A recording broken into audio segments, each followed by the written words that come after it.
guys, turabasuhuje ku bantu bose babasha kudukurikirana hano kuri Asif Media. Turabasuhuje cyane kandi tubahaye ikaze.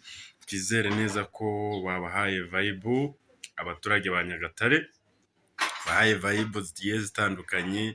Ndizera neza ko ibyo twasezeranye nta na kimwe mwadutengusheho, kubera ko Nyagatare ni kwa mabukwe, ni kwa data bukwe w'igisamagwe Tiger B, umuhanzi wacu dukunda cyane.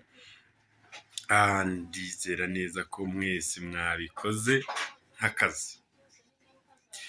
Tiger B yahatwitse n'undi munsi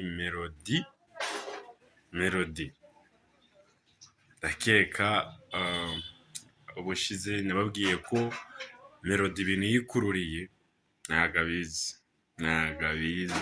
gusa nibitamushyira hasi biramushyira up, biratuma abasha gutrendinga mu bundi buryo we yabishakagamo, kuko n'ubundi ni munyakazi.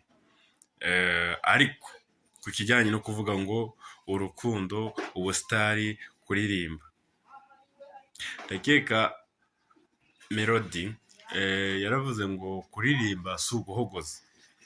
Ariko nawe nk'umuntu mukuru, iyo umuntu avuze ngo kuririmba si uguhogoza, icyo aba ashatse kuvuga ngira ngo muracyumva.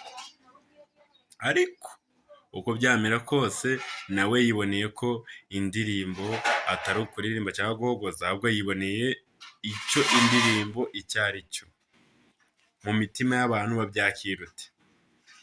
Ese kuririmba umuziki uwukora nk'akazi, no kuririmba ushaka gushimisha, niba nabyita ikiremwamuntu, niba nabyita gushimisha abanyarwanda, sinzi agataho uko mwe muri kubyumva. ariko kwigarurira imitima y'abantu no kuririmbira abantu biratandukanye.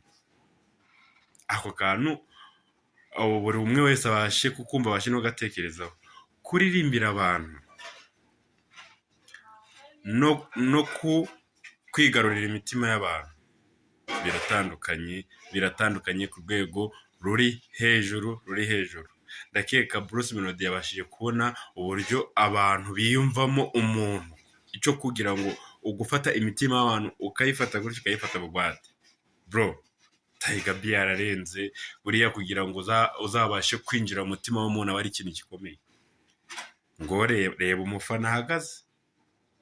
Ubu Melody uracyafite imbaraga cyangwa wavuze ko umusaza n'ubundi akurenze, ko nta bidasanzwe, ko n'ubundi tukubaha nka munyakazi? Mukore subscribe kuri Asif Media, mukomeze mukurikirane ibiganiro byacu. Ariko Bruce Melody agende gake, hari aho atabasha kurenga, hari n'aho atabasha kunyura. Igisamagweho umva kirarinze ahantu hose.